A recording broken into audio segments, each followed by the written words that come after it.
Hey kids, Goodly Grandpa here. We've had a very big week this week. We've had 2 new additions to our family.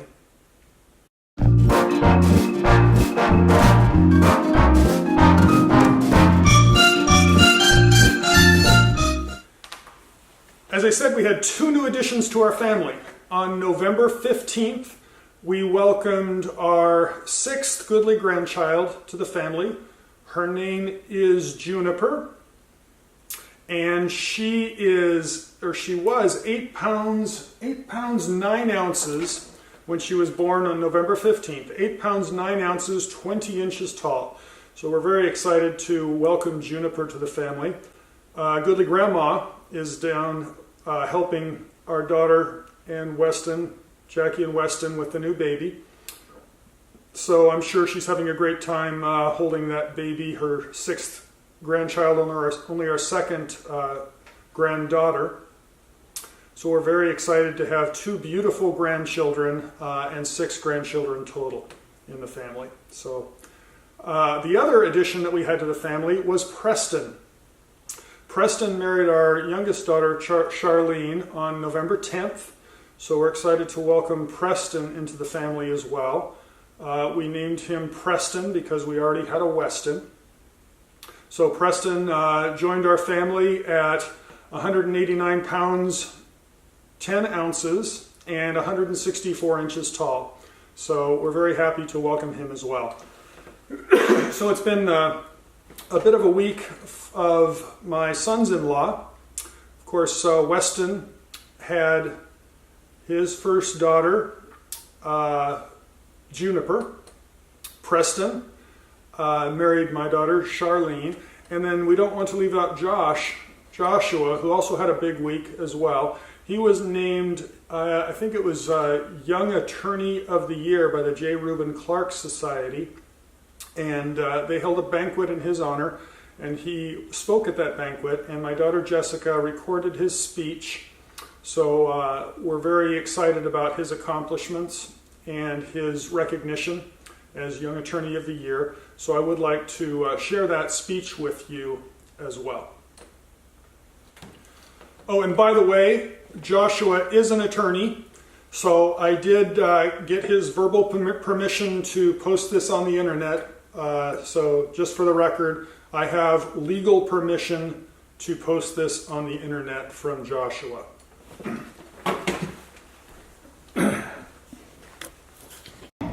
As the recipient of this year's Outstanding Young Boy Award. Josh is currently an associate with the Corbett's Levy LLP, where he's been practicing for over 3 years. As an appellate litigator, Josh has argued in front of the U.S. Court of Appeals for the Ninth Circuit, multiple divisions of the California Court of Appeals, and the California Supreme Court. Notably, Josh's first court appearance of any kind, not his second, not his third, but of any kind, was argued in front of the California Supreme Court on behalf of the Association of California Defense Counsel as amicus curiae. In that case, Josh took a position regarding permissibility of expert testimony in the summary judgment proceeding different from that taken by the Court of Appeals or either of the parties in the case. Not surprisingly, the California Supreme Court unanimously agreed with his position. Not bad for your first court appearance. Since then, Josh has been lead appellate counsel in more than a dozen appeals. That belies his very youthful appearance. Noticeably, last year's winner had a lot less hair than Josh does. Josh focuses his practice on business torts, securities, class actions, and high-stakes contract disputes. Relevant to the group here tonight, Josh has also defended religious organizations in cases raising First Amendment and religious liberty issues. In one such case, Josh secured reversal of a trial court judgment ordering the removal of a church's pastor based on the trial court's disenfranchisement of active church members in a church election. In another appeal, he represents a Jewish temple in a lawsuit brought by the California Labor Commissioner that raises the issue of first impression involving the First Amendment's ministerial exception. Before joining Corbett's Levy, Josh was first a litigation associate at Munger, Tolles, and Olson LLP, and then served as a judicial law clerk, not once, but twice. First, Josh clerked for the Honorable J.S. Bybee of the U.S. Court of Appeals for the Ninth Circuit. And then for the Honorable Cormac J. Carney of the U.S. District Court of Central District of California. Fortunately for Josh, these two clerkships, in addition to being rewarding from a professional perspective, also allowed him an opportunity to be close to family. As some of you may know, Josh currently serves on the board for the Law Society here. But also, you may not know that Josh is also president of the Los Angeles Lawyers chapter of the Federalist Society. Josh is a busy man. Josh graduated first class at UCLA School of Law and earned his bachelor's degree at BYU with a major in Latin American Studies. Josh served as a missionary in the Buenos Aires South Mission from 2005 to 2006, and subsequently served in multiple church callings, including elders instructor and young men's secretary. Josh is currently serving as Cub Master at his ward. I predict that he will be out of that calling within a year. Finally, but most importantly, Josh and his wife Jessica, who is here with us tonight, have 4 children. Caden, 9, who's sitting right there. Brielle, 7, who's 2 over from Caden. And Coulter, 4, and Oliver, 1. Without any further ado, I present Josh McDaniel to you, the winner of this year's Outstanding Young Lawyer Award.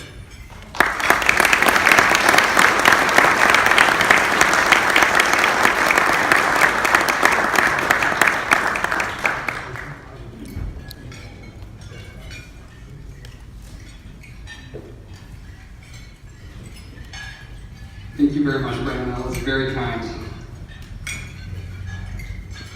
I'm very honored to receive this award.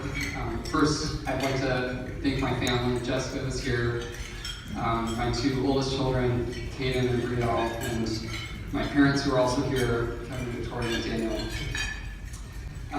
Throughout my legal career, they've been extremely supportive, but I would say with the exception of my daughter, Brielle, who decided to be born 2 days before my second year law school final exams, which did not go so well. But she's been supportive ever since. Now I'm glad that Jessica didn't tell Brandon any embarrassing stories about me, although my mom was sharing a lot of embarrassing stories around the table. But I did hear that someone at the firm asked Jessica, would this award give me a big head? Now, something that I will share with all of you now is that I have an abnormally small head. I was always the kid that, baseball caps never fit me quite right, and even as an adult, I have to wear kid-sized baseball caps. Now, so when she was asked this, her response was, of course, I hope so. I hope it gives me a big head. I'm also grateful when my firm, Horvitz & Levy, we're a relatively small firm, but I'm very blessed to be surrounded by brilliant appellate lawyers who truly love what they do and who are even willing to give basically the most junior, most associate of the firm the chance to argue in the California Supreme Court. And a lot of the thanks for that is owed to Steve Fleischman, my mentor at the firm, who basically single-handedly engineered that argument in the California Supreme Court. So I always say to Steve that he doesn't have to give me life-changing advice or take me out to lunch every month, but he definitely wins the Mentor of the Year award for that. Earlier this week, our firm invited all of the kids, all the firm members, to come to the firm for trick-or-treating around the office. So kids could go door-to-door trick-or-treating. So my family had to decide what we were going to do. We kind of like to be themes. So last year we were all Batman themed. I had to be Two-Face. And this year I wanted to be, we decided that we were going to do a Harry Potter theme this year. So I wanted to be Dumbledore. But you know what they say, your family always knows you better than you do. So my family unanimously overruled me and decided that I would be Lord Voldemort for Halloween. When I arrived at the firm dressed as Lord Voldemort, one of the partners of the firm said, "Josh, President of the Federalist Society, this seems really fitting." Now, being Lord Voldemort, there was just one problem with that, which was that I had to wear a bald cap and I have a small head.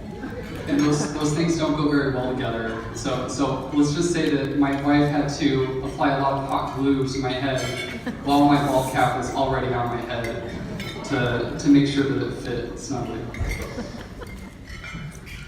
So I thought I would take just a few minutes to speak about my first appeal at Corpus and Levy, which Brandon mentioned. It was actually a case about a church, a Baptist church in Bakersfield, California. And the basic facts are that there was a group of members of this congregation that decided that they no longer wanted the pastor, who was the pastor of the church. They wanted some other guy to be pastor. So what did they do? They decided to sue in court to remove their pastor. Now, it surprised me very greatly to learn that there are actually statutes on the books in California that allow you to do that, to sue your church or religious organization if they're organized as a nonprofit corporation and make sure that they're following their bylaws. So the court decided to appoint a referee who went to the church on a Saturday and oversaw a vote of all of the church members. And I think it was more than 500 people showed up to vote, and they filed in, they put their ballots inside of sealed envelopes and cast their ballots. And after it was all said and done, it was an extremely close vote. And it was so close that each side had objected to some of the people that were voting. The church had said, hey, these people, they're not on our membership roll of members in good standing. And under the church's bylaws, you have to be a member in good standing of the church in order to vote. So the referee decided to hold a hearing. It ended up being a 13-hour hearing where he had all of the disputed voters, there were more than 60 of them, come up to the witness stand and be cross-examined by attorneys for both sides and asked, how often did you attend church this last year? How much tithing did you pay this last year? Do you have a calling at St. John? And then after each person was done testifying and being cross-examined, the referee would rule, I rule that you are a member in good standing of this church, or I rule that you are not a member in good standing of this church. Pretty wild, right? I mean, taking a step back, if you're a member of the Church of Jesus Christ of Latter-day Saints or any religious organization, can you imagine this happening in your own congregation? So back to the story. Our primary argument. So we appealed. Before I get to the appeal, the vote ended up being extremely close. So after the referee made all of these rulings and basically allowed a large number of people who were not on the church's membership roll to cast ballots, it was 263 votes to keep the pastor, 264 votes to get rid of him. So the pastor lost by 1 vote. And so we filed an appeal. And our primary argument in the appeal was that the trial court and the referee had violated the First Amendment by deciding ecclesiastical issues, deciding what it means to be a member of good standing of a church and whether a particular person qualifies as a member of good standing of the church. It violates what's called the ecclesiastical abstention doctrine, so it should be a clear First Amendment violation. Ultimately, we prevailed in the court of appeal. The court agreed with us, but they didn't reach the big constitutional question. They instead they accepted our second argument, which was that there were 3 faithful, baptized, frequently attending members of the church who had come to vote, and the church had looked in its membership roll and said, "We're going to object to you because you're not in the membership roll." But then it turned out it was a clerical error. So the church then went to the referee and said, "Sorry, we made a mistake. These people should be entitled to vote." And ironically enough, the referee then said, "Sorry, when you objected to those members, that was an ecclesiastical determination. I can't override your ecclesiastical determination on that." So he did not allow those 3 people to cast their votes. The Court of Appeal ruled that you've got to be fair across the board, and basically those 3 members of the church were disenfranchised. They should have been able to vote. And those 3 votes alone were enough to flip the vote in the pastor's favor, and so that was all the Court of Appeal needed to decide. So I have a few takeaways from this case. First, in my view,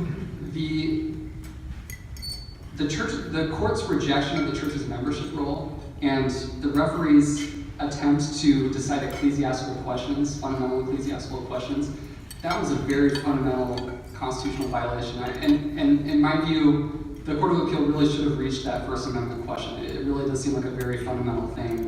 But at the same time, I respect the limited role of courts and that there is an important purpose to be served by not reaching questions that you don't need to reach when you're resolving a case.